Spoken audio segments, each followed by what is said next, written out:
Can you all hear me? Good, okay. I hope you can follow my Scottish accent, because it has been a bit of an accent. If you can't, then use the headphones.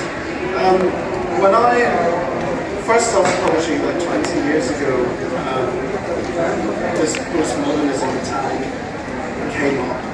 And I think it was a sort of buzzword at the time, you know. The critics don't use it quite so much now. But really, the sort of thing that they were getting at is the fact that I tend to write novels that have maybe got many different storylines. Sometimes there's kind of, for example, a novel I wrote called Fits.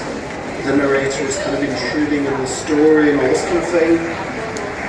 Probably Fits is the one that is the most postmodern in inverted commas. Now, when I wrote that novel, it's actually very closely modelled on a novel that was written in the 18th century by a Diderot called Jacques the Fatalist, which uses all these kind of tricks that people were calling postmodern.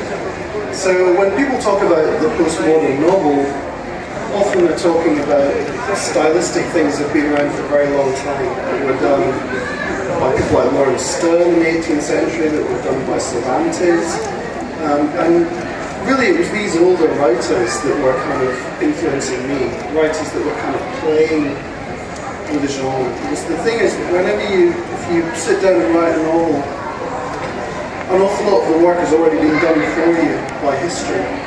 You know, that people know what a novel is, they have expectations of what a novel is going to do.